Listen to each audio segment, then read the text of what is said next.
형님, 그 쌍화탕 절대 먹지 마요.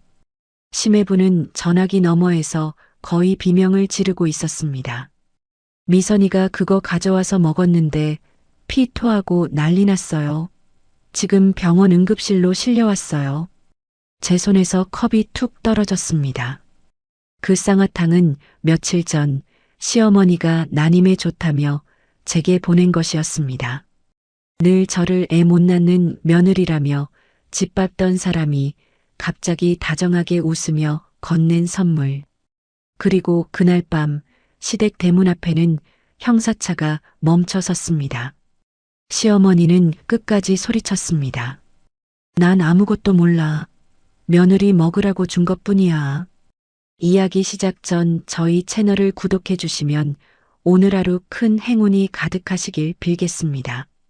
오늘의 사연 시작합니다. 해가 뉘엿뉘엿 기울어가는 거실 소파에 홀로 앉아 있자니 며칠 전 시어머니 박옥순이 처음으로 다정한 얼굴을 지으며 제 손에 쥐어주던 금방 무늬 쌍화탕 상자가 자꾸만 눈앞에 어른거렸습니다. 36해를 살아오는 동안 시어머니에게 그토록 따뜻한 손길을 받은 적이 단 한 번도 없었던 터라 그날의 호의가 어딘가 모르게 살갗을 스치는 찬 바람처럼 서늘하게 느껴지기도 했지요. 생각해보면 결혼한 지 3년이 흐르는 동안 시댁에서 저는 그저 부엌대기였을 뿐이었습니다. 명절이 닥치면 시댁 부엌에 갇혀 새벽부터 전을 부치다가 마지막 날 저녁 무렵에야 친정에 잠깐 들러 어머니 얼굴이나 겨우 보고 돌아오는 며느리. 그것이 박옥순이 정해둔 제 자리였으니까요. 며칠 전 저녁의 풍경 또한 어제 일처럼 또렷이 떠올랐습니다. 파김치가 된 몸을 이끌고 현관문을 열었을 때 저를 가장 먼저 맞이한 것은 남편의 다정한 인사가 아니라 부엌 바닥에 어지럽게 널브러진 반찬통들이었습니다. 식탁 위에는 갈비찜과 잡채, 생선구이가 화려하게 차려져 있었지만 그 밥상은 오로지 김태선 한 사람만을 위한 상이었지요. 박옥순이 부엌 의자에 떡하니 앉아 아들의 입에 갈비 한 점을 직접 집어 넣어주고 있었습니다. 어머니 오셨어요. 오실 거면 말씀이라도 해주시지 그랬어요. 저는 가방끈을 꼭 쥐고 어색한 미소를 지으며 인사를 건넸습니다. 박옥순이 고개를 휙 돌리더니 저를 위아래로 훑어보았습니다. 어휴, 꼴 좀 봐라. 어디서 또 놀다가 기어들어와서 이제야 얼굴을 보여? 박옥순이 쯧쯧 혀를 차며 의자에서 일어섰습니다. 회사 끝나고 바로 온 거예요, 어머니. 오늘 회의가 길었어요. 저는 가방을 식탁 의자에 살며시 내려놓으며 변명하듯 대답했습니다. 박옥순이 성큼성큼 다가오더니 제가 막 내려놓은 가방을 거칠게 낚아채 거실 바닥으로 휙 던져버렸습니다. 애도 못 가지는 주제에 서방 밥 하나 못 챙겨 어디를 그렇게 싸돌아다녀. 박옥순의 날카로운 목소리에 제 어깨가 저절로 움츠러들었지요. 어머니, 저도 일하고 들어온 사람이에요. 직장? 웃기고 있네. 너 월급 통장 어디 숨겼어? 당장 내놔. 우리 태선이가 사업에 보태겠다는데 마누라가 그거 하나 못 해줘? 박옥순이 제 옷자락을 잡아 흔들며 침을 튀겼습니다. 저는 입술을 꽉 깨물어 솟구치는 말을 가까스로 삼키며 안방 쪽을 바라보았습니다. 방문이 빠끔 열려 있어 김태선과 눈이 마주쳤건만 김태선은 한쪽 입꼬리만 슬쩍 올리고는 그대로 안방문을 쾅 닫아버리는 것이 아니겠습니까? 태선 씨, 당신도 듣고 있잖아. 잠깐만 나와봐. 저는 떨리는 목소리로 남편을 불렀지만 돌아오는 것은 차가운 침묵뿐이었습니다. 박옥순이 코웃음을 치며 거실 소파에 다리를 꼬고 앉았습니다. 어휴, 우리 태선이가 너 때문에 속이 얼마나 썩는지 알기나 해? 애 하나 못 낳으면 돈이라도 벌어다 바쳐야지. 며느리 노릇을 뭘로 할 건데? 박옥순이 손톱을 만지작거리며 비아냥거렸습니다. 그날 밤 저는 화장실 변기에 걸터앉아 수돗물을 콸콸 틀어놓고 한참 동안 입을 틀어막은 채 어깨를 들썩였습니다. 거울 속에 비친 제 얼굴은 눈가가 시뻘겋게 부어 형편없이 일그러져 있었지요. 다음 날은 토요일이었습니다. 간밤의 일로 눈이 퉁퉁 부은 채 늦은 아침을 챙겨 먹으려는데 현관문 비밀번호 누르는 소리가 삐삐 들려왔지요. 문을 열고 들어선 사람은 신우이 김미선이었습니다. 옳게 나왔어. 김미선이 신발도 채 벗기 전에 곧장 안방을 가로질러 제 화장대 앞으로 직행했습니다. 저는 행주를 든 채 황급히 뒤를 따라 들어갔습니다. 아가씨, 연락도 없이 오셨어요. 어쩐 일은 무슨 여기가 남의 집이야? 오빠 집이면 내 친정이나 마찬가지인데 내가 눈치 보고 와야 해? 김미선이 제 화장대 서랍을 거침없이 뒤적이더니 백화점에서 큰맘 먹고 사두었던 영양크림을 손에 쥐고 흔들어 보였습니다. 이거 새 거네. 나 요즘 피부 엉망인데 딱 좋다. 김미선이 그 비싼 크림을 자기 가방 안으로 쑤셔 넣으며 입꼬리를 씩 올렸습니다. 저는 두 손을 모으며 겨우 목소리를 냈습니다. 아가씨, 그건 제가 쓰려고 큰맘 먹고 산 거예요. 가져가시면 곤란해요. 옳게, 지금 나한테 따지는 거야? 김미선이 가방을 어깨에 척 매더니 두 눈을 부릅뜨고 저를 노려보았습니다. 이거 어차피 우리 오빠 돈으로 산 거 아니야? 신우이가 하나 가져가겠다는데 그게 그렇게 아까워? 참 못됐다, 옳게. 애도 없으면서 마음까지 그렇게 좁아. 김미선이 마치 자신이 피해자라도 되는 양 큰 소리로 악을 썼습니다. 그 소리에 안방에서 자고 있던 김태선이 부스스한 얼굴로 걸어 나왔습니다. 아침부터 또 뭐가 그렇게 시끄러워. 김태선이 머리를 극적이며 길게 하품을 했습니다. 오빠, 올케가 화장품 하나 가져간다고 눈을 부라리잖아. 나 무서워서 여기 오겠어? 김미선이 김태선의 팔을 붙잡고 칭얼거렸습니다. 김태선이 저를 흘끔 쳐다보더니 미간을 찌푸렸습니다. 여보, 그까짓 거 그냥 줘. 내 동생이 가져간다는데 왜 그렇게 째째하게 굴어? 저는 가슴속이 시커멓게 타들어가는 듯한 느낌에 두 주먹을 꼭 쥐며 입술 안쪽을 깨물었습니다. 그때 마침 박옥순까지 슬리퍼를 끌고 현관문으로 들어섰습니다. 우리 미선이 왔구나. 어이구, 내 귀한 새끼. 박옥순이 딸의 등을 토닥이더니 거실을 한 바퀴 휘 둘러보았습니다. 태선아, 그런데 말이다. 이 집 너무 휑하지 않니? 애도 없는데 둘이 살기엔 아깝다, 아까워. 박옥순이 거실 한가운데 우뚝 서서 천천히 운을 떼었습니다. 저는 행주를 식탁 위에 내려놓으며 박옥순을 똑바로 바라보았지요. 어머니, 지금 그 말씀은 무슨 뜻이에요? 무슨 뜻이긴. 태선이가 사업 자금 때문에 피가 마르는데 이 집 정리하면 사업하면 도움될 거 아니니. 마누라가 그 정도는 해줘야지. 박옥순이 마치 별일 아닌 양손을 휘저으며 말했습니다. 저는 한순간 숨이 턱 막혀 박옥순의 얼굴만 멍하니 쳐다보았습니다. 어머니, 이 집은 제 친정 부모님이 평생 모은 돈 보태서 마련한 집이에요. 처음부터 제 이름이었고요. 저는 떨리는 목소리를 가까스로 누르며 또박또박 대답했습니다. 박옥순의 얼굴이 한순간 사납게 일그러졌습니다. 뭐, 친정돈? 그걸 지금 자랑이라고 하는 거야? 시집 왔으면 내 것도 우리 집 거야. 친정 찾을 거면 왜 시집을 왔니? 박옥순이 손가락으로 제 이마를 콕콕 찌르며 소리를 높였습니다. 저는 한 발짝 뒤로 물러서며 가까스로 무너지는 다리에 힘을 주었지요. 어머니, 자식도 없다면서 이제 집 명의까지 내놓으라는 거예요? 그 말씀은 선 넘으셨어요. 저는 못해요. 저는 두 눈에 힘을 주고 박옥순을 똑바로 바라보며 단호하게 말을 끊었습니다. 박옥순이 입을 떡 벌리더니 김태선을 향해 고개를 획 돌렸습니다. 태선아, 내 마누라 단속 안 해? 시어미가 말하는데 어디서 눈 똑바로 뜨고 말대답이야. 김태선은 멋쩍은 얼굴로 머리만 극적일 뿐 아무 말도 하지 못한 채 시선을 바닥에 떨구었습니다. 저는 현관문을 활짝 열어젖히고는 떨리는 손가락으로 문 밖을 가리켰습니다. 두 분 다 오늘은 돌아가 주세요. 저도 더는 못 듣겠어요.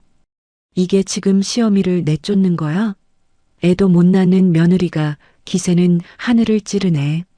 박옥순이 펄쩍펄쩍 뛰며 악을 썼지만 저는 한마디 대꾸도 없이 그저 현관문 손잡이를 꼭 쥐고 서 있었습니다. 박옥순이 김미선의 팔짱을 끼고 씩씩거리며 현관문을 나설 때 자식도 없는 며느리 운운하는 말소리가 등 뒤로 매섭게 쏟아져 내렸습니다. 문을 잠그고 거실로 돌아온 제 가슴은 누군가 망치로 후려친 듯 묵직하게 아려왔습니다. 그날 밤 김태선은 늦은 시간까지 거실 소파에 앉아 휴대전화를 만지작거렸지요. 밤 12시가 가까워질 무렵 김태선이 깜빡 잠이 들어 휴대전화를 가슴 위에 올려놓은 채 코를 골기 시작했습니다. 저는 물 한 컵을 마시러 부엌으로 가던 길에 그 화면에 무심코 눈길을 던지고 말았습니다. 지잉, 지잉. 진동이 울리는 화면 위로 낯선 발신자의 부재중 전화 표시가 5통이나 떠 있었고 그 아래로는 깨알 같은 문자 알림이 줄지어 떠 있었지요. 김태선 고객님, 이자 입금이 또 밀렸습니다. 오늘 안으로 처리해 주십시오. 이자 1,300만 원, 내일 자정까지 반드시 입금하십시오. 마지막 경고입니다. 또 미루시면 회사로 직접 찾아가겠습니다. 저는 한 손으로 입을 틀어막은 채 그 자리에 얼어붙고 말았습니다. 남편이 저 모르게 거액의 빚을 지고 있다는 사실, 그것도 이자만 1,300만 원이 넘는 사채를 끌어다 쓰고 있다는 사실이 가슴 한가운데를 비수처럼 쑤셔댔습니다. 뺨이 파르스름하게 질려가는 것을 느끼면서도 저는 일부러 발소리를 죽이고 안방으로 돌아와 이불 속에 얼굴을 파묻었지요. 새벽이 오도록 천장만 멍하니 바라보며 시댁의 끈질긴 명예 이전 요구와 남편의 정체 모를 사채 빚이 자꾸만 한 가닥 실로 이어지는 듯한 불길한 예감에 몸서리를 쳤습니다. 며칠 뒤 평소 저에게는 눈길조차 주지 않던 박옥순으로부터 한 통의 전화가 걸려왔습니다. 민채야, 내가 청량리까지 직접 가서 비싼 한약 한 박스 보냈다. 내 몸 좀 보아라고. 애 안 들어서는데 좋다니까 꼭 챙겨 먹어라. 이번엔 내 성에 무시하지 말고. 박옥순의 목소리에는 평소와 다른 다정한 기색마저 묻어 있었습니다. 저는 휴대전화를 든 손이 미세하게 떨리는 것을 느끼며 가까스로 대답했지요. 어머니, 신경 써주셔서 감사합니다. 잘 챙겨 먹을게요. 전화를 끊고 나서야 저는 며칠 전 박옥순이 명예 이전을 종용하던 그 표독스러운 얼굴과 오늘의 다정한 목소리가 도무지 같은 사람의 것이라고는 믿기지 않아 한참을 멍하니 서 있을 수밖에 없었습니다. 부엌 창밖으로 어스름이 번져가는 하늘을 바라보는 제 손끝이 어쩐 일인지 자꾸만 시리게 떨려왔습니다. 챕터 2 서늘한 위화감과 도둑맞은 약상자. 아침 일찍 사무실에 출근해 보고서를 검토하고 있던 저에게 박옥순의 전화가 걸려온 것은 오전 11시쯤이었습니다. 민채야, 오늘 너희 집으로 한약 한 박스 붙였다. 좀 이따가 택배 도착할 거니까 잘 받아서 챙겨 먹어. 박옥순의 목소리가 휴대전화 너머로 또렷이 들려왔지요. 네, 어머니. 지금 회사라서요. 퇴근하고 집에 들어가서 다시 연락드릴게요. 저는 동료들의 눈치를 살피며 목소리를 낮춰 인사를 건네고 통화를 마쳤습니다. 전화를 끊고 책상에 휴대전화를 내려놓는 순간 지난 3년의 시간이 두루마리처럼 머릿속을 사르락 펼쳐갔지요.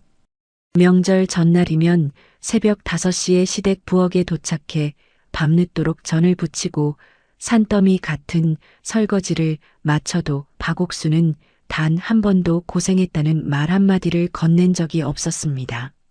명절 마지막 날 저녁이 되어서야 친정 부모님 얼굴이라도 잠깐 뵙고 오겠다며 어렵게 입을 떼면 박옥수는 늘 맞득자는 표정으로 혀를 차며 어서 다녀오라고 손사래를 쳤지요.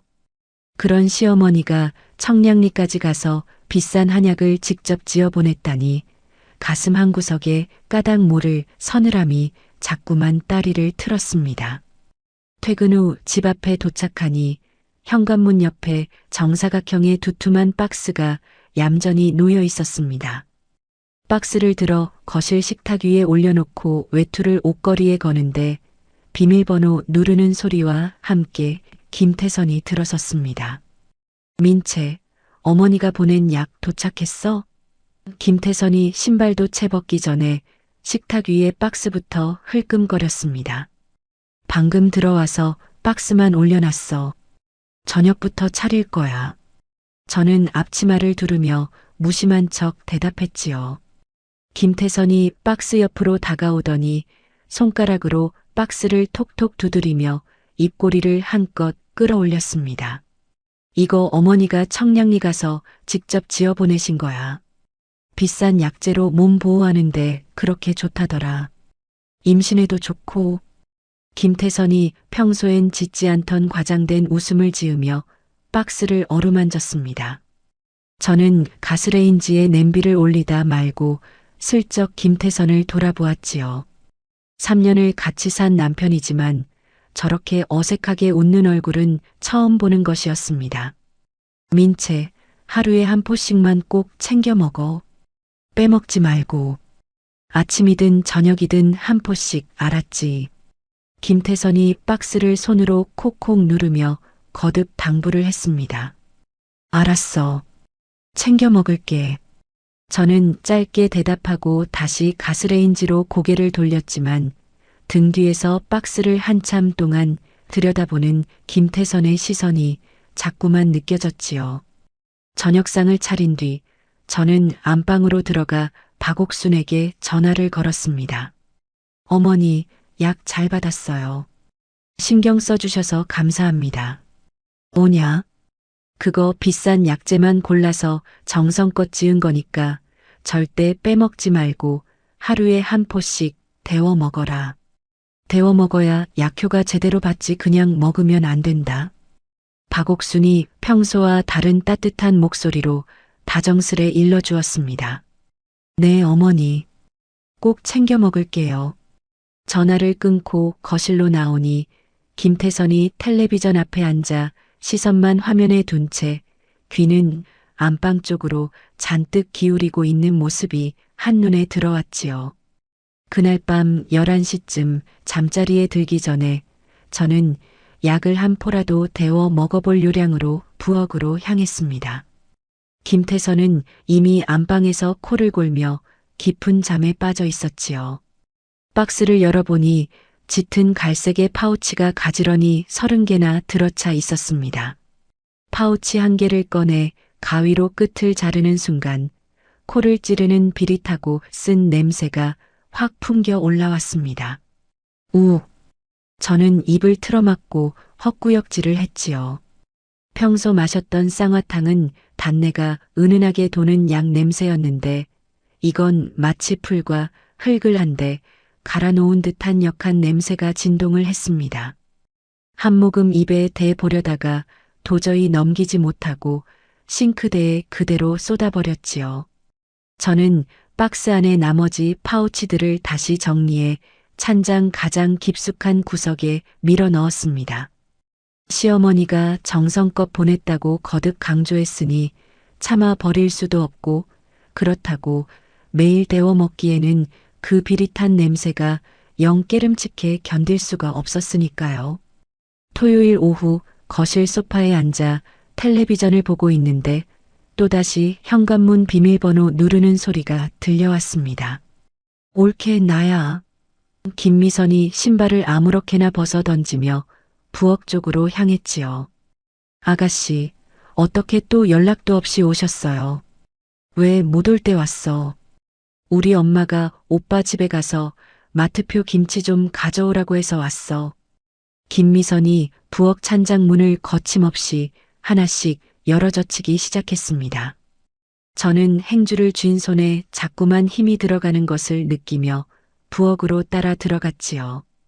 김미선이 가장 안쪽 찬장 문을 열어젖히는 순간 박옥순이 보낸 그 한약 박스가 모습을 드러내고 말았습니다. 어머, 이게 뭐야? 이거 한약 아니야? 김미선의 두 눈이 한순간에 번쩍 빛났습니다. 어머니가 보내주신 약이에요. 몸 보아라고요. 저는 마지못해 사실을 털어놓았습니다. 뭐? 엄마가 너한테만 이렇게 비싼 약을 지어줬다고?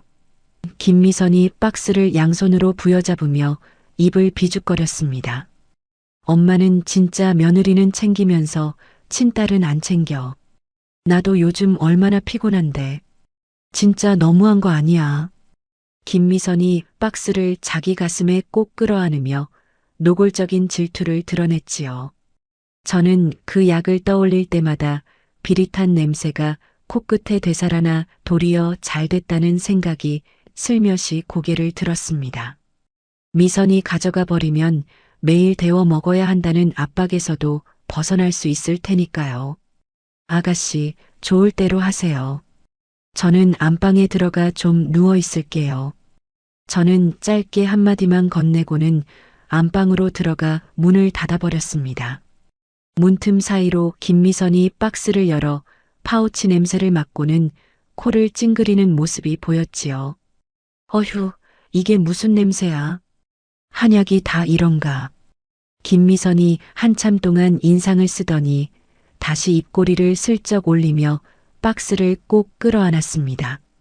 그래도 비싼 약인데 버릴 순 없지. 꿀에 타먹든지 해야겠다.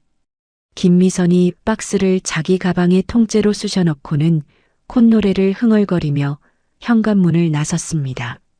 거실로 나와보니 김태선이 베란다 구석에 쪼그려 앉아 누군가와 작은 목소리로 통화를 하고 있는 모습이 눈에 들어왔지요. 이번 3개월만 버티면 됩니다. 3개월만 버티면 모든 빚 한 번에 다 청산할 수 있다니까요. 조금만 더 기다려주세요. 김태선이 손바닥으로 입을 가린 채 절박한 목소리로 사정을 했습니다. 저는 발소리를 죽이고 안방으로 돌아와 침대 모서리에 걸터 앉았지요. 3개월만 버티면 빚을 청산할 수 있다는 말이 도대체 무슨 뜻인지 등줄기를 타고 식은땀이 한 방울 또르르 흘러내렸습니다. 다음 날 월요일 아침 출근길에 우편함을 열어본 저는 그 자리에 우뚝 멈춰서고 말았습니다. 봉투에 큼지막하게 찍힌 보험회사 로고 아래로 권민채라는 제 이름과 함께 사망보험금 7억 원이라는 글자가 또렷이 박혀있는 안내장이 끼워져 있었지요. 저는 떨리는 손으로 봉투를 뜯어 안내장을 펼쳐보았습니다. 계약자도 피보험자도 권민채, 그리고 수익자란에는 김태선의 이름이 또렷이 적혀 있었습니다. 저는 한 번도 가입한 적이 없는 생명보험이었지요. 가슴이 쿵쾅쿵쾅 뛰기 시작했지만 저는 우선 안내장을 가방 깊숙이 챙겨 넣고 평소처럼 출근길 발걸음을 옮겼습니다.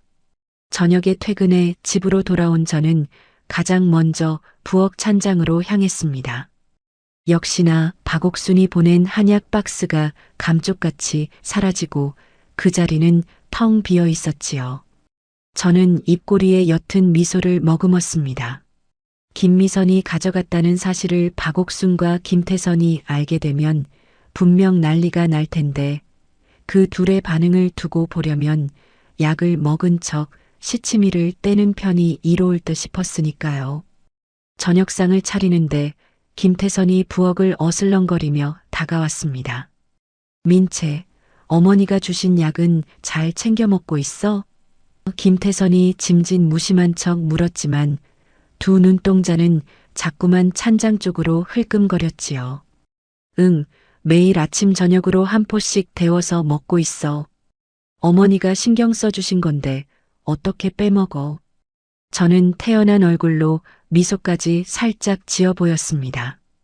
김태선의 어깨가 한순간 흠칫 떨리는가 싶더니 곧 안도의 한숨을 길게 내쉬는 소리가 들려왔습니다.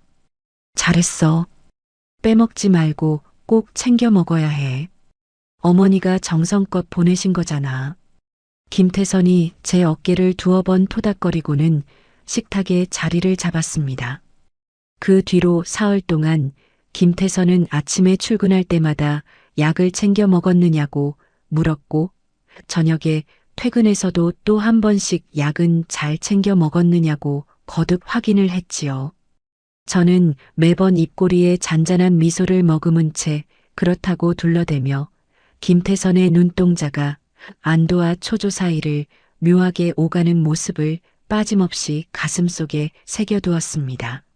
챕터 3피를 토한 신우이와 응급실의 진실. 며칠이 지난 평범한 어느 평일 저녁 8시, 저는 거실 소파에 다리를 모으고 앉아 늘 보던 일일 드라마에 시선을 두고 있었습니다.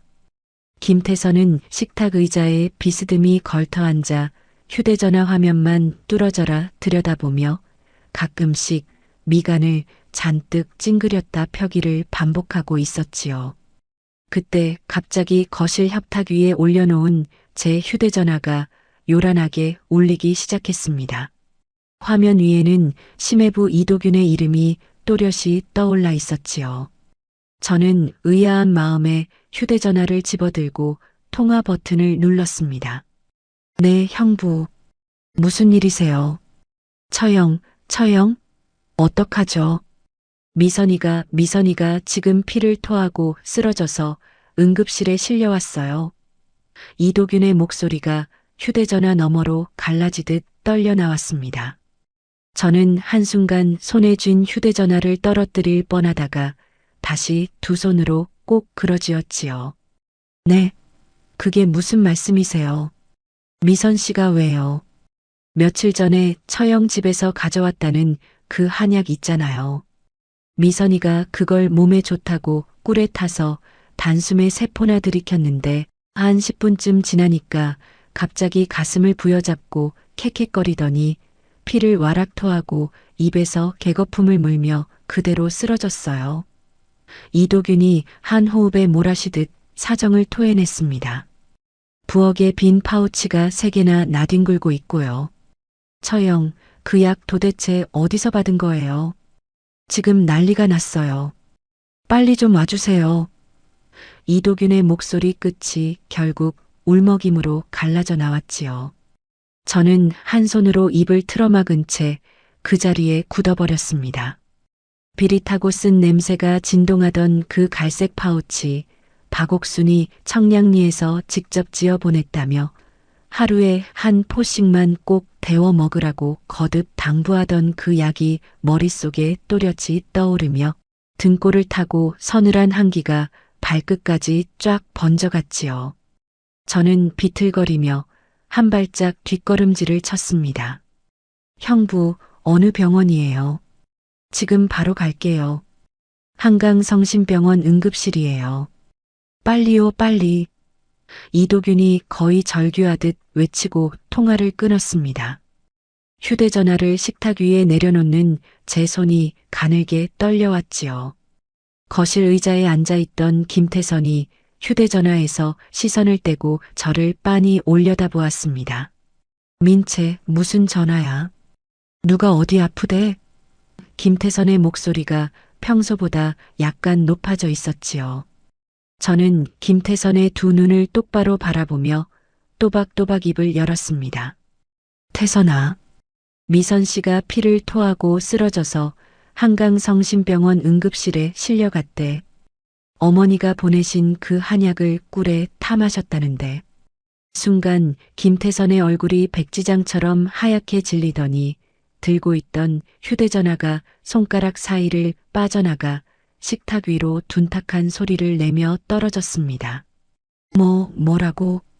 김태선이 자리에서 벌떡 일어서려다가 그대로 다리에 힘이 풀려 식탁 의자 옆 바닥에 털썩 주저앉고 말았지요.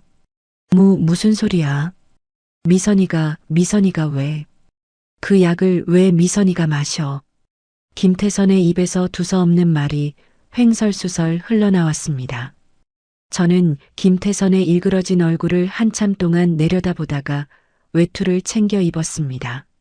빨리 가자. 응급실로 가야 해. 김태선이 떨리는 다리를 가까스로 일으켜 외투도 챙기지 못한 채 저를 따라 비틀거리며 현관문을 나섰지요.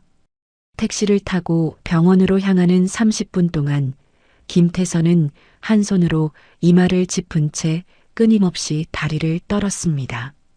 가끔씩 입술을 달싹이며 무슨 말인가 하려다가 다시 입을 다물기를 반복했지요. 저는 차창 밖으로 번지듯 흘러가는 도시의 불빛을 바라보며 가슴 한가운데에서 차갑게 식어가는 어떤 감각을 똑똑히 느꼈습니다. 병원 응급실 앞에 도착하자 복도 한가운데서 이도균이 피가 잔뜩 묻은 김미선의 베이지색 코트를 양손에 움켜쥔 채 사색이 된 얼굴로 우두커니 서 있는 모습이 한눈에 들어왔습니다. 형부, 저는 빠른 걸음으로 다가가 이도균을 불렀습니다. 처형 어떡해요? 의사 선생님이 아직 못 나오셨어요. 이도균이 휘청거리며 제 손을 부여잡았지요.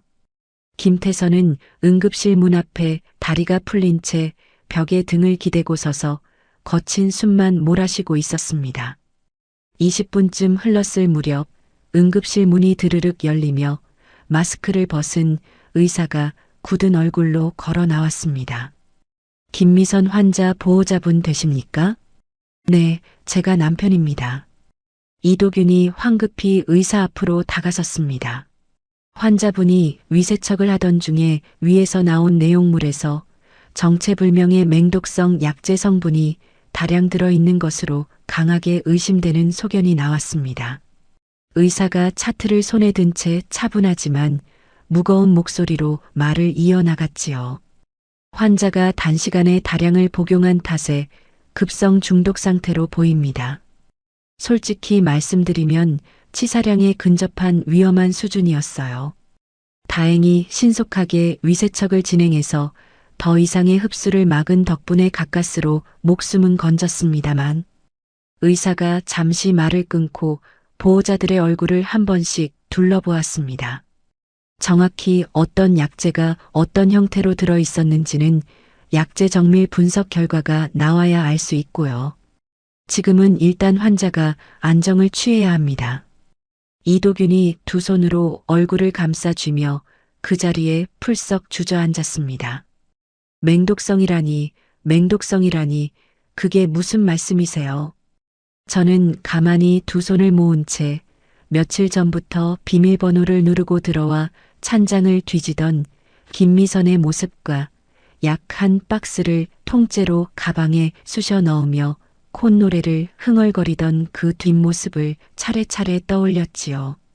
그때 응급실 복도 끝에서 슬리퍼 끌리는 소리와 함께 박옥순의 비명 같은 외침이 들려왔습니다. 미선아, 우리 미선이 어딨어? 우리 딸 어딨냐고. 박옥순이 헝클어진 머리채를 휘날리며 복도를 달려왔습니다.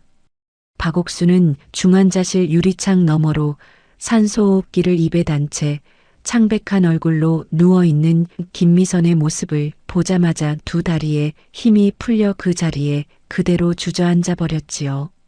아이고, 내 새끼가 왜 저기 누워있어? 내 딸이 왜? 박옥순이 유리창에 얼굴을 들이박으며 짐승처럼 울부짖었습니다. 박옥순의 손바닥이 유리창을 거듭 두드리는 소리가 응급실 복도를 가득 채워갔지요. 김태선은 한쪽 구석에 쪼그려 앉은 채 두 손으로 머리를 감싸 쥐고 어깨를 들썩이고 있었습니다. 저는 그 광경을 한 발짝 떨어진 자리에서 가만히 지켜보았습니다. 며칠 전 박옥순이 휴대전화 너머로 다정한 척 일러주던 그 한마디가 마치 천천히 되감기는 녹음 테이프처럼 제 귓가에 다시 또렷이 울려 퍼졌지요. 빼먹지 말고 하루에 한 포씩 꼭 데워 먹어라. 그 말이 무엇을 뜻하는 당부였는지 그제야 비로소 모든 조각이 한꺼번에 맞아떨어지는 느낌에 저는 두 주먹을 꼭 그뤄쥐었습니다. 치사량에 근접한 맹독성 약재.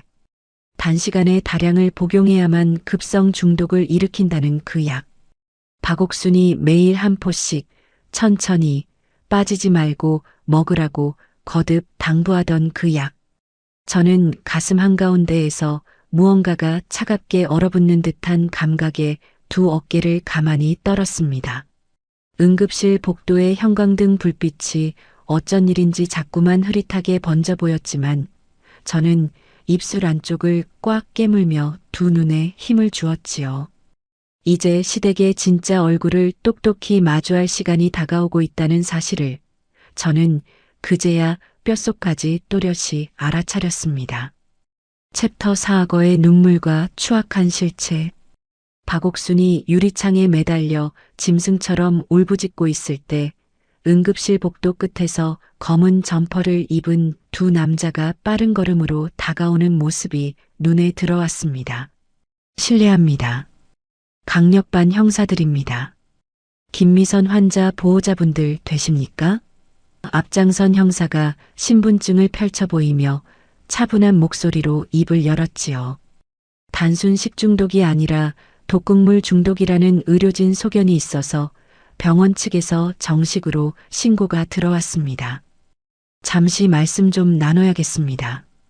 이도균이 떨리는 다리로 자리에서 일어섰고 김태선은 벽에 등을 기댄 채 어깨만 잔뜩 움츠려 형사들을 흘끔거렸습니다. 형사가 수첩을 펼치며 차근차근 질문을 이어갔습니다. 환자분이 마신 그 한약 도대체 어디서 난 겁니까? 이도균이 마른 침을 한번 삼키고는 더듬더듬 입을 열었습니다. 그게 며칠 전에 미선이가 처형 집에 갔다가 거기 있던 한약을 가져왔어요. 그걸 오늘 저녁에 꿀에 타서 한꺼번에 세 포를 마셨거든요. 형사의 시선이 한순간에 저를 향했습니다. 저는 두 손을 모은 채 침착하게 고개를 끄덕였지요. 맞아요. 시어머니께서 저 먹으라고 보내주신 한약이었습니다. 그런데 시누이 되시는 분이 지난 토요일에 저희 집에 오셔서 그 약 박스를 통째로 가져가셨어요. 그 순간 박옥순이 유리창에서 떨어져 나오더니 눈빛이 한순간 돌변하며 형사 앞으로 두 팔을 휘저으며 달려들었습니다. 형사 양반, 저 여자예요. 저 여자가 그랬어요. 저 며느리가 시누이를 평소에 얼마나 미워했는지 아세요? 자기가 약에다 독을 타서 먹였을 거예요. 우리 미선이가 가져갈 줄 알고 일부러 그렇게 해놓은 거라니까요. 박옥순이 형사의 점퍼 자락을 와락 부여잡고 악다구니를 쓰며 흔들어댔지요. 어머니, 지금 무슨 말씀을 하시는 거예요? 저는 두 눈을 동그랗게 뜨고 박옥순을 똑바로 바라보았습니다. 박옥순이 입가에 거품을 물고 형사의 옷자락에 매달리며 손가락으로 저를 가리켰습니다. 저 여자가 평소에도 우리 미선이를 그렇게 못살게 굴었어요. 시누이가 화장품 하나 가져갔다고 길길이 날뛰던 게 바로 며칠 전이라니까. 자기 시누이 죽이려고 작정한 거예요. 형사가 박옥순의 손을 떼어내며 김태선 쪽으로 고개를 돌렸습니다. 보호자분, 환자의 오빠가 되신다고요. 평소에 형수와 시누이 사이가 어떻습니까? 김태선이 벽에서 어깨를 떼고 두어 걸음 비틀거리며 다가서더니 한 손으로 이마를 짚고는 짐짓 괴로운 표정을 지어 보였습니다. 형사님, 사실은 제 아내가 요즘 우울증 약을 먹고 있었습니다. 가끔 이상한 행동을 보일 때도 있었고, 며칠 전에는 갑자기 한밤중에 부엌에서 혼자 중얼거리는 모습도 봤어요.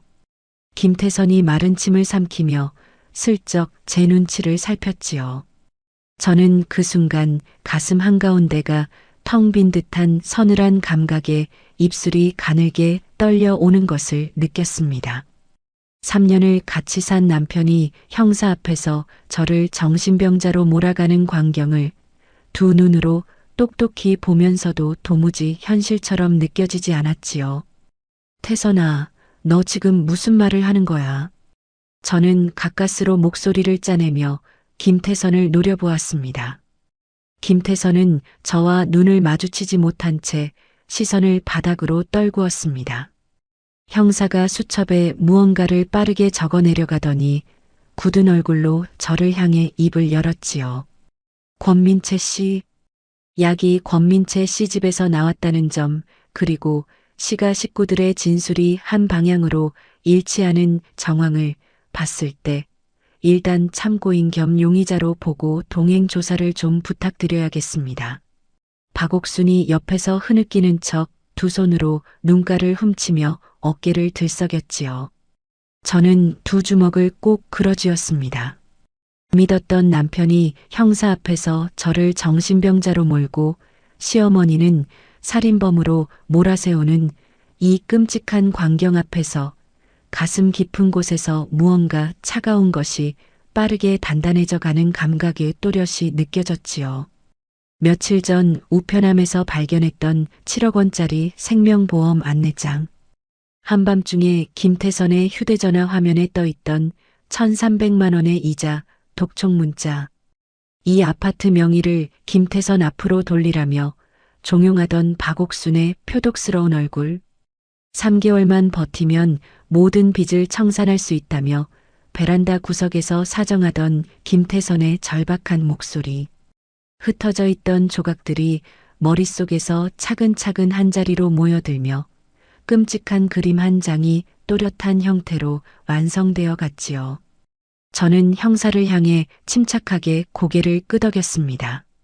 네, 형사님. 동행 조사받겠습니다. 그 전에 잠깐 형부와 한마디만 나누고 가도 될까요? 형사가 잠시 망설이다가 짧게 고개를 끄덕였습니다. 저는 이도균에게 눈짓을 보내고는 비상계단 쪽으로 발걸음을 옮겼습니다. 이도균이 무거운 표정으로 제 뒤를 따라왔지요. 비상계단 문을 닫자마자 저는 이도균의 두 손을 꼭 부여잡았습니다. 형부, 부탁이 하나 있어요. 네, 처형. 말씀하세요. 이도균이 떨리는 목소리로 대답했습니다. 미선 씨가 가져간 그 약 박스랑 빈 파우치 3개, 형부 댁 부엌에 그대로 있죠. 경찰 감식반이 도착하기 전에 손대지 말고 그 자리에 그대로 두세요. 그리고 휴대전화로 박스 전체와 빈 파우치, 약 봉투, 그리고 박스에 붙어 있는 택배 송장까지 빠짐없이 사진으로 찍어서 저한테 보내주세요. 부탁드려요. 저는 한자 한자 또박또박 부탁을 전했지요. 이도균이 입술을 꽉 깨물더니 한참 동안 제 얼굴을 들여다보다가 천천히 고개를 끄덕였습니다. 알겠습니다, 처형. 저도 솔직히 짚히는 게 있어요. 미선이가 마시기 전부터 어머님이 그 약을 너무 강조하셨거든요. 이도균의 두 눈에 한순간 차가운 빛이 스쳐갔지요. 바로 사진 찍어서 보내드릴게요. 처형, 힘내세요. 저는 이도균의 손을 한 번 더 꼭 쥐고 비상계단을 빠져나왔습니다. 경찰서로 향하는 차 안에서 휴대전화의 사진 알림이 연달아 떠올랐습니다. 이도균이 빈 파우치 3개와 한약 박스, 약재 봉투의 송장까지 빠짐없이 찍어보낸 사진들이 한 장씩 도착하고 있었지요. 조사실에 들어선 저는 형사 앞에서 가방을 열어 미리 챙겨둔 자료들을 꺼내 책상 위에 가지런히 올려놓았습니다. 형사님, 우선 저는 그 약을 단 한 포도 입에 댄 적이 없습니다.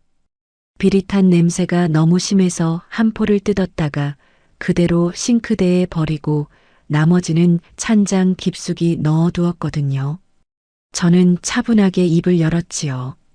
이 약을 시어머니 박옥순 씨가 청량리에서 직접 지어 보낸 거라는 점은 방금 심해부가 약 박스에 붙어있던 택배 송장을 찍어 보내준 이 사진이 증명합니다. 그리고 이건 시어머니와 통화한 녹음 파일이에요. 매일 한 포씩 빠지지 말고 데워 먹으라고 거듭 당부하시는 목소리가 그대로 녹음되어 있습니다. 남편 김태선 역시 똑같은 말을 거듭 강조했고요.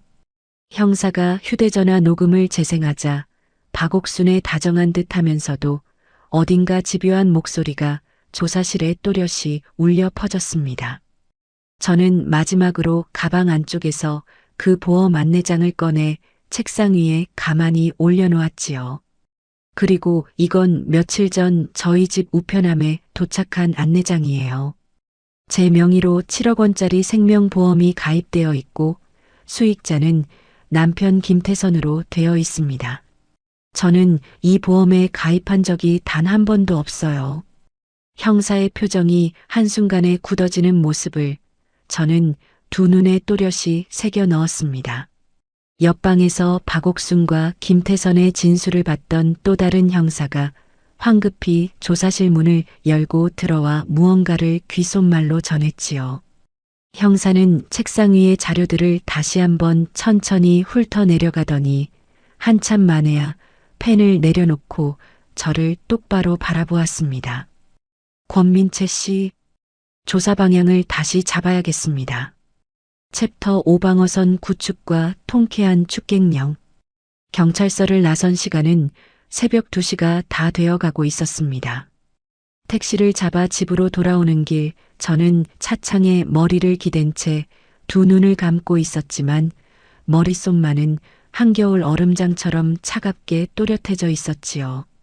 현관문 앞에 도착하자마자 저는 비밀번호 변경 버튼을 길게 눌러 새 번호를 입력했습니다. 김태성과 박옥순, 김미선이 마음대로 누르고 들어오던 그 비밀번호를 마지막 한 자리까지 깨끗이 지워버렸지요. 곧이어 안방으로 들어가 옷장에서 김태선의 양복과 셔츠, 속옷가지를 차곡차곡 꺼내기 시작했습니다. 손에 잡히는 대로 캐리어 2개의 마구잡이로 쑤셔넣고는 현관문 밖 복도로 캐리어를 한꺼번에 끌어내 휙 내동댕이 쳤지요. 쿵, 쿵. 캐리어가 복도 벽에 부딪히며 둔탁한 소리를 내는 동안 저는 그 자리에 우뚝 서서 두 주먹을 꼭 그어쥐었습니다. 다음 날 아침 저는 평소보다 2시간이나 일찍 집을 나섰습니다. 가장 먼저 들른 곳은 은행이었지요. 창구 직원에게 통장과 신분증을 내밀며 또박또박 입을 열었습니다. 제 명의로 된 모든 계좌의 출금을 저 외에는 누구도 할 수 없도록 막아주세요. 그리고 어떤 명의로든 자동이체나 인출 요청이 들어오면 무조건 저한테 먼저 확인 전화를 부탁드립니다. 직원이 잠시 의아한 눈빛을 보이다가 곧 진지한 얼굴로 처리해 주었지요. 은행을 나와 곧장 법무사 사무실로 향했습니다. 저희 아파트가 제 단독 명의로 되어 있는데요.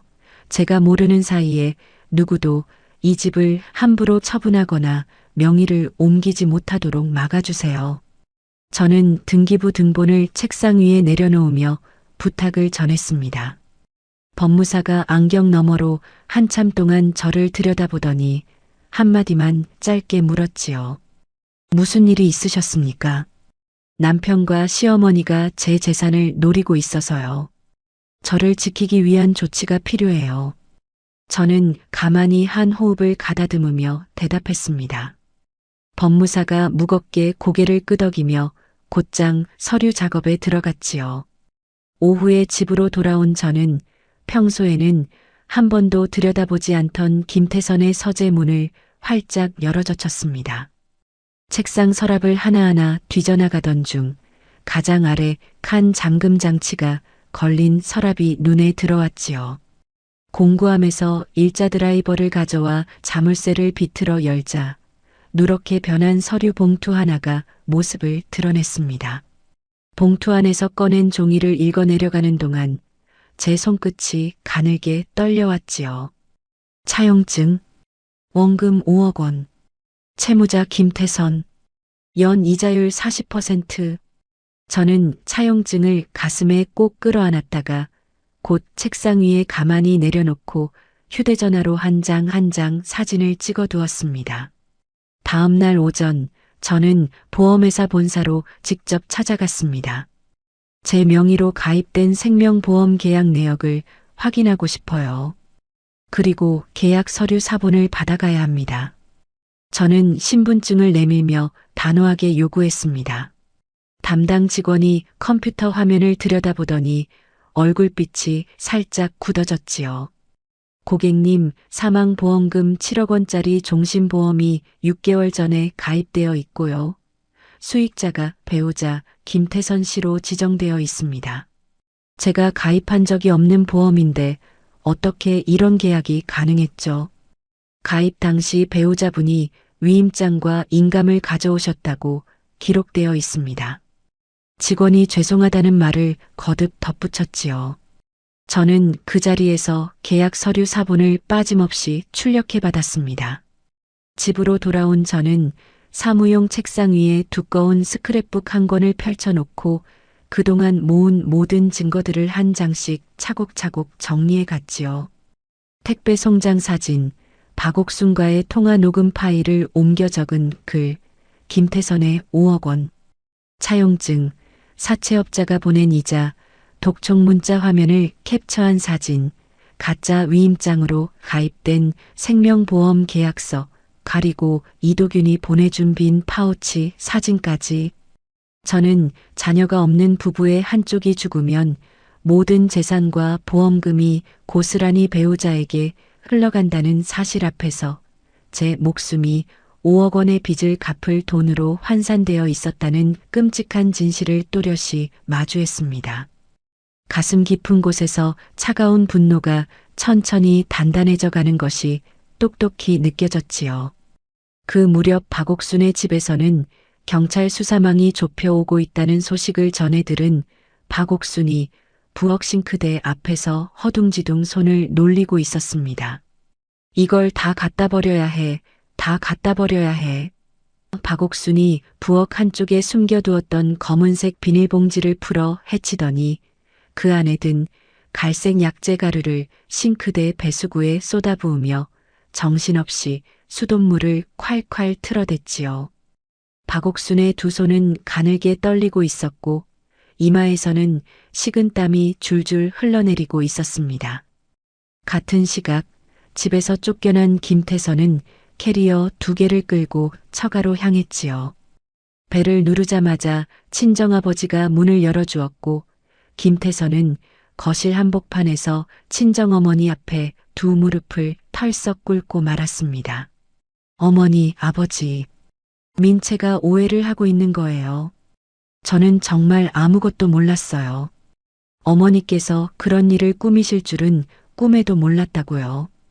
김태선이 두 손으로 얼굴을 감싸쥐며 어깨를 들썩였지요. 민채가 지금 충격을 받아서 저를 오해하고 있어요. 제발 한 번만 저를 믿어주세요. 김태선이 친정 어머니의 치맛자락을 부여잡으며 억울한 척 흐느꼈습니다. 바로 그때 현관문이 벌컥 열리며 제가 친정으로 들어섰지요. 저는 거실 한복판에 무릎 꿇고 있는 김태선의 멱살을 한 손으로 와락 끌어쥐었습니다. 태선아, 너 지금 여기서 뭐 하는 거야? 저는 다른 한 손으로 가방을 열어 차용증 사본과 보험계약서, 사본을 한꺼번에 꺼내 김태선의 얼굴에 그대로 휙 집어 던졌지요. 종이가 펄럭이며 김태선의 머리와 어깨 위로 우수수 쏟아져 내렸습니다. 5억 원짜리 사채 차용증, 내 이름으로 가입된 7억 원짜리 생명보험. 이게 다 뭔지 어디 설명 좀 해봐. 저는 김태선의 멱살을 흔들며 두 눈을 똑바로 마주 보았습니다. 김태선의 입술이 가늘게 떨려왔지만 끝내 한마디 변명도 입 밖으로 흘러나오지 못했지요. 당장 꺼져. 다시는 내 눈앞에 얼씬도 하지 마. 저는 김태선의 멱살을 놓아버리고 현관문을 가리키며 또박또박 잘라 말했습니다. 김태선이 비틀거리며 현관문을 빠져나가는 동안 저는 친정어머니의 어깨를 가만히 끌어안았지요. 같은 시각 병원 중환자실에서는 가까스로 의식을 되찾은 김미선이 회진을 도는 의사로부터 검사 결과를 듣고 있었습니다. 신장 손상이 심각합니다. 지금 상태로는 회복이 어려워 보여서 앞으로 평생 일주일에 3번씩 투석 치료를 받으셔야 할 수도 있습니다. 김미선의 두 눈에서 굵은 눈물방울이 또르르 흘러내리는 모습을 침대 옆에 서 있던 이도균이 묵묵히 내려다보았지요. 이도균은 잠시 김미선의 손등을 한번 어루만지더니 미리 준비해 온 흰 봉투 하나를 침대 머리맡 협탁 위에 가만히 올려놓았습니다. 봉투 위에 큼지막하게 적힌 글씨가 김미선의 눈에 또렷이 들어왔지요. 협의 이혼 합의서. 김미선이 입을 떡 벌리고는 마른 침을 한번 삼키며 이도균의 옷자락을 부여잡으려 했지만 이도균은 무거운 표정으로 한 발짝 뒤로 물러섰습니다. 미선아, 미안하다. 더 이상은 못 견디겠다. 이도균이 짧은 한마디만 남기고 병실 문을 조용히 닫고 나갔지요. 그 무렵 저는 친정 거실의 식탁 위에 스크랩북을 펼쳐놓고 이혼 전문 변호사 사무실의 명함을 한참 동안 손가락으로 만지작거리고 있었습니다. 다음 날 아침 저는 변호사 사무실 문턱을 넘어 정중하게 자리에 앉았지요. 살인미수와 보험사기 미수 혐의로 시어머니 박옥순과 남편 김태선을 정식으로 고소하고 싶습니다. 동시에 이혼 절차도 함께 진행해 주세요. 저는 가방에서 스크랩북을 꺼내 변호사의 책상 위에 또박또박 올려놓았습니다. 변호사가 서류를 한 장씩 천천히 넘기는 동안 저는 창밖으로 환하게 떠오르는 아침 햇살을 가만히 응시했지요. 챕터 6 엇갈린 진술과 진흙탕 싸움. 며칠이 지나고 어느 저녁 담당 형사로부터 한 통의 전화가 걸려왔습니다. 권민채 씨, 박옥순 씨 자택 앞 쓰레기 분리수거장에서 며칠째 잠복하던 우리 팀이 오늘 결정적인 걸 건졌습니다. 검은 비닐봉지 안에서 한약재 찌꺼기가 든 봉투랑 현금 결제 영수증 조각들이 무더기로 나왔어요. 형사의 목소리에는 차분한 흥분이 묻어 있었지요. 청량리 약재시장도 탐문 조사를 마쳤습니다. 박옥순 씨가 그 시장 안 가게 한 곳에서 며느리 체질 개선용이라는 핑계로 처방전도 없이 독성이 강한 특정 약재만 골라 현금으로 대량 사갔더군요. 저는 휴대전화를 든 손에 자꾸만 힘이 들어가는 것을 느끼며 가만히 귀를 기울였습니다. 그러고는 시댁 근처 작은 건강원에 신분을 숨기고 약재만 맡겨서 쌍화탕에 섞어 제조한 뒤 권민채 시댁으로 택배 발송까지 시킨 정황이 잡혔어요. 정밀 분석 결과도 방금 도착했는데 그 약은 매일 한 포씩 꾸준히 먹으면 두세 달에 걸쳐 신장과 간이 서서히 망가지도록 독성 농도가 교묘하게 맞춰져 있었습니다. 형사가 마지막 한마디를 내뱉을 때 목소리에 짙은 분노가 묻어나왔지요. 저는 그 자리에 가만히 주저앉아 한 손으로 가슴을 부여잡았습니다. 매일 한 포씩 꼭 데워 먹으라고 거듭 당부하던 박옥순의 다정한 목소리가 한 사람을 두세 달에 걸쳐 천천히 죽여나가려는 잔혹한 사형 선고였다는 사실 앞에서 두 다리가 후들거렸지요. 형사님, 저도 도울 일이 있어요. 청량리 약재시장 가게들과 건강원에 설치된 CCTV 영상을 확보해 두시면 박옥순 씨가 약재를 사고 맡기는 장면이 그대로 잡혔을 거예요. 영수증 조각도 그 시장 가게 하나하나 대조해 보시면 박옥순 씨가 직접 결제한 게 입증될 거고요. 저는 가까스로 목소리를 가다듬으며 또박또박 제보를 이어갔습니다. 다음 날 아침 김태선이 가장 먼저 경찰서로 소환되었지요. 좁은 취조실 안 형사 2명이 김태선의 맞은편에 마주 앉아 차가운 눈빛으로 압박을 시작했습니다. 김태선 씨, 어머님께서 며느리 죽이려고 독약을 보내신 거 알고 있었죠? 5억 원짜리 차용증, 7억 원짜리 생명보험 가입할 때 쓴 위임장, 다 본인 손에서 나온 거 아닙니까?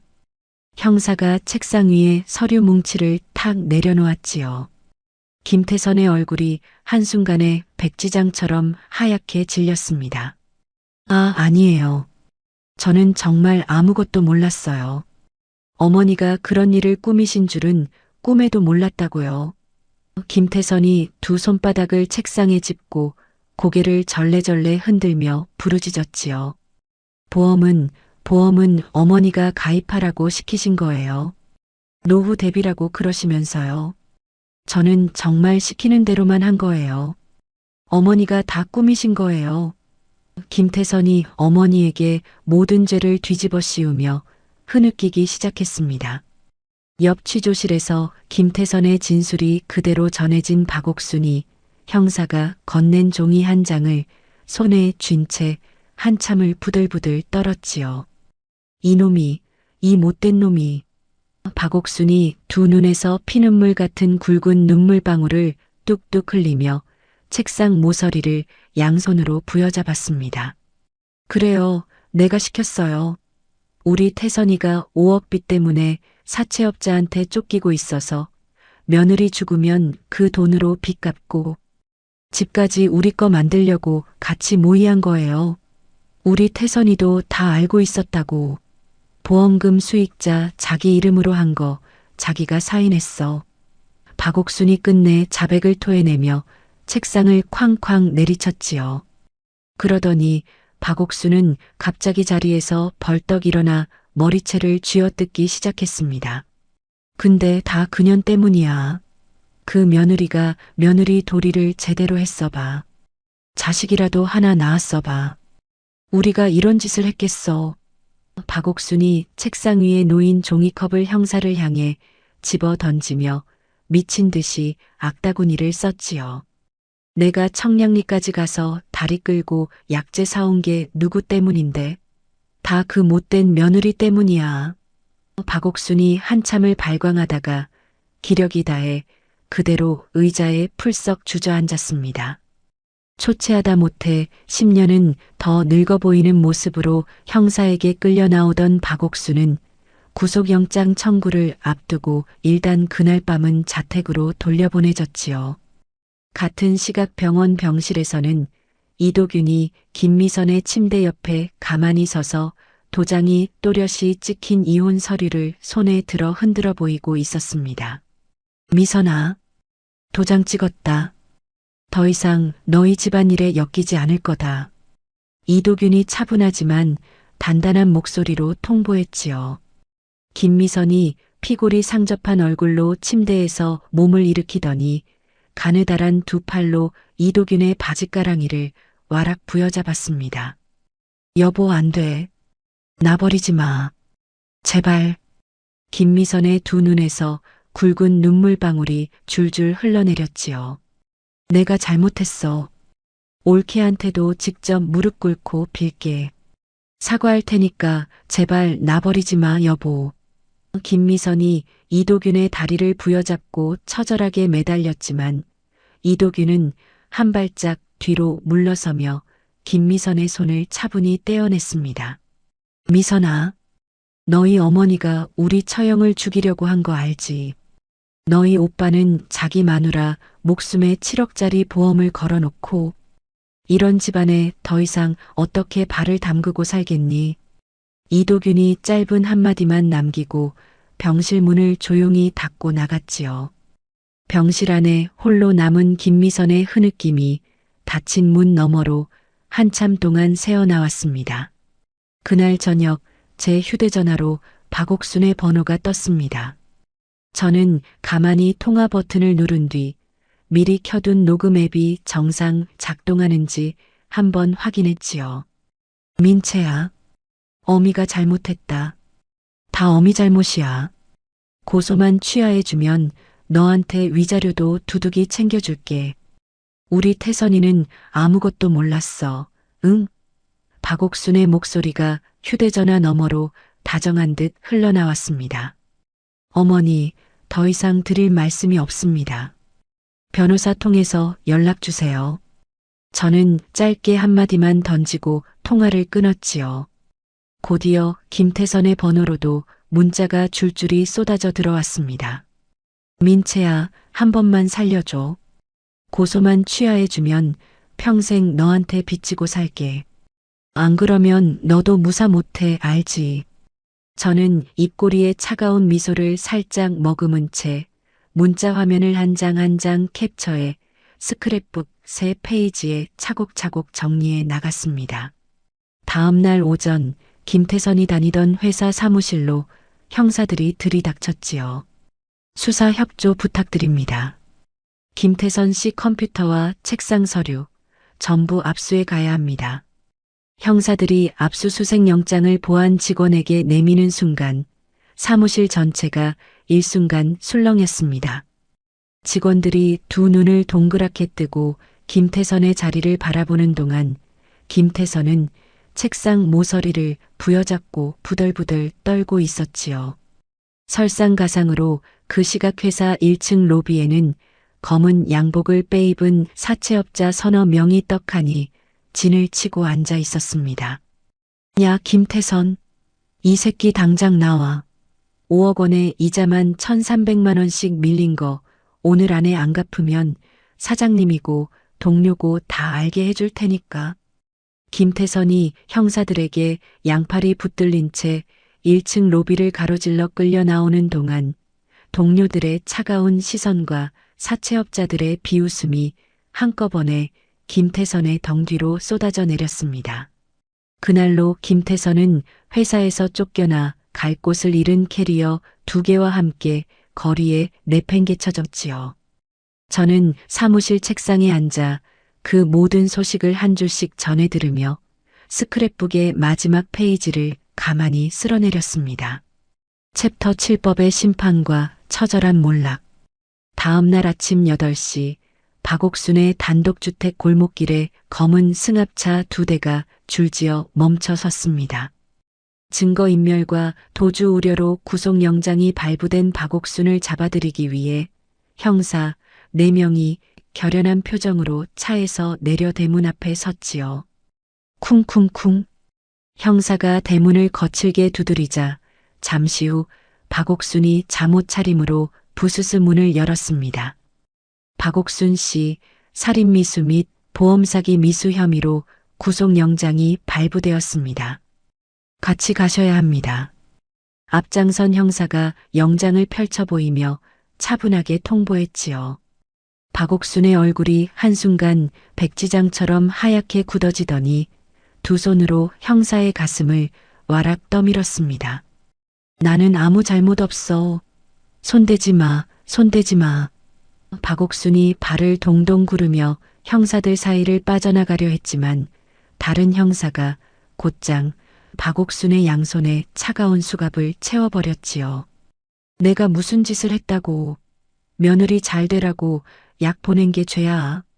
박옥순이 수갑찬 두 손을 머리 위로 휘저으며 골목 한복판에서 발버둥을 치기 시작했습니다.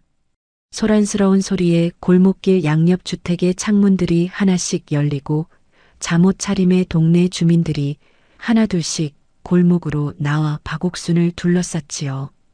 박 여사 어디 가는 거야? 형사들이 잡으러 왔다는데 뭔 일이래. 수군거리는 소리 사이로 형사 한 명이 또박또박 입을 열었습니다. 박옥순 씨 며느리 살해 미수 혐의로 체포됩니다. 청량리에서 직접 독성 약재를 사다가 한약에 섞어 보낸 게 다 드러났어요. 순간 골목 전체가 쥐 죽은 듯이 조용해지더니 잠시 후 주민들의 입에서 한꺼번에 비명 같은 탄식이 새어나왔지요. 세상에, 며느리를 죽이려고 했다고? 저방 여사가? 평소에 인사도 그렇게 잘하더만. 박옥순이 동네 주민들 앞에서 두 형사에게 양팔이 들린 채 질질 끌려 나오는 동안 얼굴을 가리려 했지만 수갑찬 두 손은 끝내 자유롭지 못했습니다. 같은 날 오후 김태선도 형사들에게 끌려 들어와 박옥순과 같은 경찰서 유치장에 갇히게 되었지요. 철창 두 개를 사이에 두고 마주보게 된 모자는 처음에는 한참 동안 서로 시선을 피한 채 입을 다물고 있었습니다. 먼저 입을 연 쪽은 박옥순이었지요. 이놈아, 네가 사람이냐? 어떻게 어미한테 다 뒤집어 씌워? 박옥순이 철창을 부여잡고 부들부들 떨었습니다. 김태선이 고개를 획 들고 핏대를 세웠습니다. 엄마가 시작한 일이잖아. 엄마가 약 보내자고 보험금 받자고 했잖아. 내가 누구 빚 갚으려고 그랬는데 누구 사채 빚 5억 갚으려고 그 짓을 했는데 다 너 살리려고 한 거 아니야. 박옥순의 두 눈에서 핏발선 눈물방울이 뚝뚝 떨어졌지요. 누가 5억 갚아달라고 했어. 엄마가 그러자고 했잖아. 김태선도 철창을 두 손으로 부여잡고 미친 듯이 흔들며 악다구니를 썼습니다.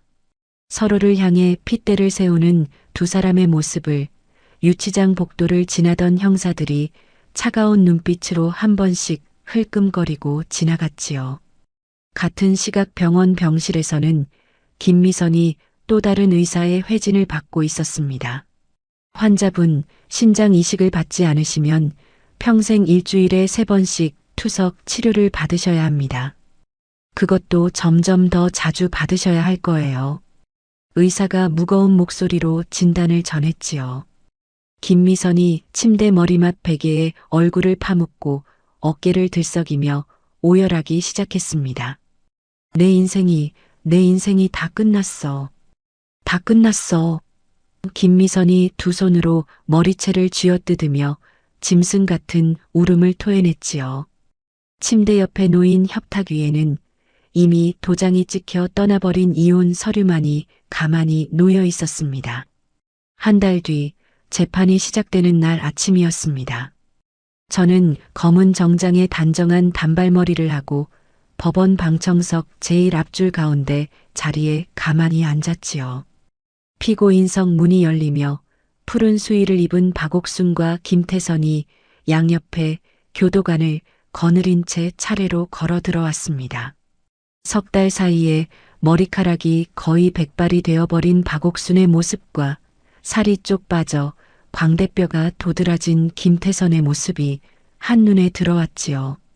박옥순의 두 눈이 방청석을 두리번거리다 저와 마주치는 순간 박옥순은 곧장 시선을 바닥으로 떨구었습니다. 박옥순의 국선 변호사가 가장 먼저 일어나 변론을 시작했습니다. 존경하는 재판장님, 피고인 박옥순 씨는 약제에 대한 전문 지식이 전혀 없는 노인입니다. 며느리에게 좋은 약을 먹이고 싶다는 마음에 약방에서 권하는 대로 비싼 약제를 골라보낸 것일 뿐 약효가 갖도록 위험한 것이라고는 전혀 알지 못했습니다. 변호사가 떨리는 목소리로 선처를 호소했지요. 이어 검사가 자리에서 일어나 두툼한 서류 뭉치를 손에 든 채 또박또박 입을 열었습니다. 재판장님, 피고인이 청량리 약재 시장에서 처방전도 없이 독성이 강한 약재만 골라 현금으로 대량 구입한 정황, 신분을 숨기고 건강원에 약재를 맡겨 한약 형태로 위장, 제조한 정황, 그리고 매일 한 포씩 장기간 복용하면 서서히 신장과 간이 망가지도록 독성 농도를 교묘하게 맞춘 정밀 분석 결과까지 이 모든 것은 결코 노인의 무지에서 비롯된 단순 사고가 아닙니다. 검사가 잠시 호흡을 고르며 피고인석을 똑바로 바라보았지요. 여기에 며느리 권민채 씨 명의로 가입된 7억 원짜리 생명보험 수익자로 지정된 남편 김태선, 그리고 김태선이 떠안고 있던 5억 원의 사채 빚까지 더해지면 이 사건은 명백한 치밀한 계획살인 미수입니다. 재판장이 안경 너머로 두 피고인을 한 번씩 응시하더니 변호인의 노인 운운하는 변론을 향해 단호하게 한마디를 던졌습니다. 피고인 변호인. 재판부는 노인의 무지라는 변명을 받아들일 수 없습니다. 곧이어 증인으로 출석한 이도균이 증인석에 가만히 자리를 잡았습니다. 증인. 피고인들의 평소 며느리에 대한 태도가 어떠했는지 말씀해 주십시오. 이도균이 어깨를 한번 펴고는 또박또박 입을 열었지요. 장모님은 며느리를 사람 취급도 안 하셨습니다. 명의 이전 요구가 안 통하니까 결국 목숨까지 노린 거예요. 처남도 자기 빚 갚으려고 마누라 생명보험에 7억을 걸어놓고는 매일같이 약 잘 챙겨 먹는지 확인하던 사람입니다. 변명할 자격조차 없는 사람들입니다. 이도균의 한마디 한마디가 법정 천장을 또렷이 울렸습니다. 박옥순과 김태선이 피고인석에서 두 손으로 얼굴을 가리는 모습이 방청석에서도 또렷이 보였지요. 3개월에 걸친 재판 끝에 마침내 선고일이 다가왔습니다. 재판장이 안경을 고쳐 쓰고 판결문을 읽어 내려갔지요. 피고인 박옥순, 주범으로서 계획살인을 직접 모의하고 실행한 점, 죄질이 매우 무거운 점을 고려하여 징역 12년을 선고한다.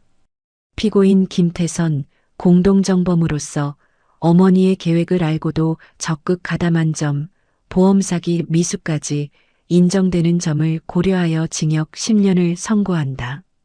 선고가 떨어지는 순간 김태선이 다리에 힘이 풀려 피고인석 의자에서 그대로 바닥으로 미끄러져 내렸습니다.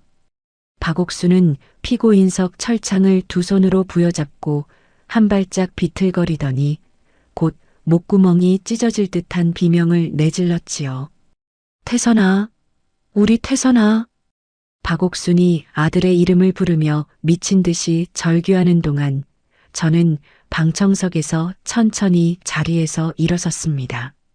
피고인석을 향해 한 발짝 다가서서 짐승처럼 울부짖는 두 사람을 차가운 눈빛으로 한 번 내려다보았지요. 경멸이 가득 어린 그 눈빛 한 번이면 충분했습니다. 저는 미련 없이 몸을 돌려 법정문을 향해 또박또박 걸어 나갔습니다. 법정문이 등 뒤에서 무겁게 닫히는 소리가 마치 지난 3년의 굴레가 마침내 잠겨가는 소리처럼 들려왔지요. 챕터 8 끊어낸 굴레와 눈부신 독립. 형사 판결이 모두 확정된 그해 겨울, 저는 마지막으로 법원문을 나서며 깊은 숨을 한 번 길게 들이마셨습니다. 이혼 및 위자료 청구 소송도 한 달 뒤에 깔끔하게 마무리되었지요. 김태선의 도장이 또렷이 찍힌 이혼 서류와 함께 제 명의로 된 아파트와 통장의 돈은 1원도 빠짐없이 모두 제 것으로 지켜졌습니다. 3년 동안 시댁의 핍박에 시달리며 어깨가 잔뜩 움츠러든 채 현관문을 열던 권민채는 이제 어디에도 없었지요. 봄이 시작될 무렵 어느 월요일 아침 짙은 남색 정장을 빳빳하게 차려입은 제가 회사 로비로 들어섰습니다. 또각또각 대리석 바닥 위로 또렷하게 울리는 구두 소리에 맞춰 직원들이 하나둘씩 고개를 들어 저를 바라보았지요. 안녕하세요, 권민채 팀장님. 신입사원이 환한 얼굴로 깎듯이 인사를 건넸습니다. 저는 가만히 미소를 지으며 고개를 끄덕여 보였지요. 회사로 돌아온 뒤로 그동안 시댁일에 짓눌려 마음껏 펼치지 못했던 기획력이 마침내 두 날개를 활짝 폈습니다. 연달아 맡은 큰 프로젝트가 모두 성공을 거두었고 본부장이 직접 임원회의에서 제 이름을 거론했지요. 승진 발표가 있던 날 인사팀장이 제 자리로 다가와 두 손으로 임명장을 건넸습니다. 권민채 팀장님, 우리 회사 역사상 최연소 팀장 승진이에요. 정말 축하드립니다. 인사팀장이 따뜻한 박수를 보냈지요. 저는 임명장을 두 손으로 받아들고는 잠시 두 눈을 감고 가슴 깊은 곳에서 차오르는 뜨거운 감정을 가만히 음미했습니다. 그 주 토요일 점심, 햇살이 쏟아져 들어오는 시내 고급 한정식 레스토랑의 창가 자리에 친정 부모님과 마주 앉았지요. 새하얀 식탁보 위로 정갈한 한식 코스 요리가 한 가지씩 차려져 나왔습니다. 민채야, 우리 딸 정말 고생 많았다. 친정 어머니가 떨리는 손으로 제 손등을 가만히 어루만지셨지요. 이제 그만 행복해도 된다. 우리 딸. 저는 입꼬리에 잔잔한 미소를 머금은 채 친정 어머니의 손을 마주 잡았습니다. 엄마, 아빠. 그동안 못난 딸 때문에 마음고생 많이 시켜드려서 죄송해요. 이제부터는 제가 두 분 호강시켜 드릴게요. 친정아버지가 목이 메는 듯 헛기침을 한번 하시고는 천천히 술잔을 들어 올리셨지요. 같은 시각 교도소 면회실에서는 박옥순이 회색 수의를 입은 채 면회실 의자에 앉아 자꾸만 입구 쪽을 두리번거리고 있었습니다. 이미 여러 차례 면회 신청을 거절당했다는 아들 대신 오늘은 누가 면회를 왔다는 통보를 받고 잔뜩 기대에 부풀어 있었지요. 면회실 문이 드르륵 열리며 휠체어 한 대가 천천히 굴러 들어왔습니다. 휠체어 위에는 피골이 상접한 얼굴에 앙상한 두 손을 무릎에 올린 김미선이 가만히 앉아 있었지요. 박옥순이 두 눈을 동그랗게 뜨고 자리에서 벌떡 일어섰습니다. 미선아, 우리 딸. 어떻게 된 거야? 어쩌다 이 지경이 되었어. 박옥순의 두 눈에서 굵은 눈물방울이 뚝뚝 떨어졌지요. 김미선이 휠체어 손잡이를 양손으로 부여잡고 가까스로 고개를 들었습니다. 엄마는 도대체 왜 그랬어? 왜 그런 끔찍한 짓을 해서 내 인생을 이 지옥으로 만들었어? 김미선의 목소리가 갈라지듯 떨려 나왔지요. 내가 무슨 죄야? 평생 일주일에 3번씩 투석받으면서 살아야 하는 게 그게 무슨 인생이야? 남편한테도 버림받고 친구도 다 떠나고 나는 이제 아무것도 없어. 이게 다 엄마 때문이야. 김미선이 두 눈을 부릅뜨고 박옥순을 노려보았습니다. 엄마, 다시는 안 와. 다시는 엄마 보러 안 올 거야. 엄마 같은 사람은 평생 그 안에서 썩어가다 죽어버려. 김미선이 한마디 한마디 또박또박 잘라 말한 뒤 휠체어 바퀴를 손수 굴려 면회실 문을 향해 돌아섰지요. 미선아, 한 번만 더 와줘. 박옥순이 면회실 유리벽을 양손으로 두드리며 짐승처럼 울부짖었지만 김미선은 끝내 한 번도 뒤를 돌아보지 않은 채 면회실을 빠져나갔습니다. 같은 시각 다른 교도소 좁은 감방 한 구석에서는 김태선이 두 손으로 머리채를 쥐어뜯고 있었지요. 5억 원의 사채 빚이 이자까지 불어나 그대로 떠안긴 채 갇혀있는 김태선의 귓가에는 매일 밤마다 사채업자들의 윽박지르는 환청이 들려왔습니다. 김태선이 이 자식아, 내 돈 어디 갔어? 내 돈 내놔. 김태선이 손바닥으로 자기 뺨을 짝짝 때리며 환청을 쫓아내려 했지만 그 소리는 도무지 사라지지 않았지요. 좁은 감방 벽에 등을 기대고 다리를 끌어안은 채 김태선은 매일 밤 새우잠을 자며 거친 숨을 헐떡였습니다. 한편 그 무렵 저는 동네 부동산 사무실에 들렀습니다. 사장님, 우리 아파트 급매로 내놔주세요. 시세보다 좀 낮게 잡으셔도 괜찮아요. 빨리 처분하고 싶어요. 저는 등기부 등본을 책상 위에 가만히 올려놓았지요. 부동산 사장이 의아한 표정으로 한번 저를 올려다보았지만 곧 알겠다는 듯 고개를 끄덕였습니다.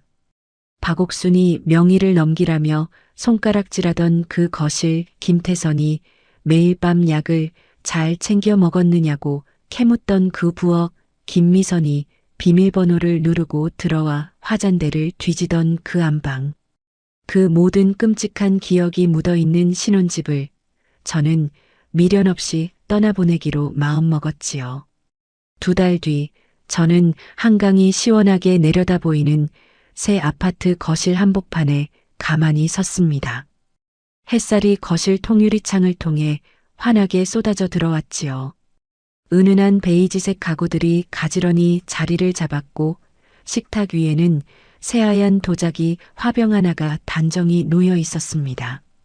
저는 꽃집에서 가져온 노란 프리지아 한 다발을 2손으로 꼭 안아들었지요. 박옥순이 매일 한 포씩 데워 먹으라며 보냈던 그 쌍화탕 상자가 놓여 있던 자리, 그 자리에 저는 화사한 프리지아를 한 송이씩 정성껏 꽂아두었습니다. 이제부터는 너 자신을 가장 먼저 돌보면서 살자, 권민채. 저는 화병을 가만히 쓰다듬으며 혼잣말처럼 다짐을 건넸지요. 자식이 없다는 이유로 며느리의 목숨값이 5억 원의 빚으로 환산되어야 했던 그 끔찍한 굴레는 이제 완전히 끊어져 다시는 저를 올가맬 수 없었습니다. 저는 거실 창가로 천천히 발걸음을 옮겨 활짝 열린 베란다 문 너머로 초여름의 싱그러운 바람을 가만히 들이마셨지요. 3년 전 텅 빈 신혼집 거실에 홀로 앉아 비싼 한약 상자를 어색하게 어루만지며 시어머니의 갑작스러운 호의를 두려워하던 저는 이제 어디에도 남아있지 않았습니다.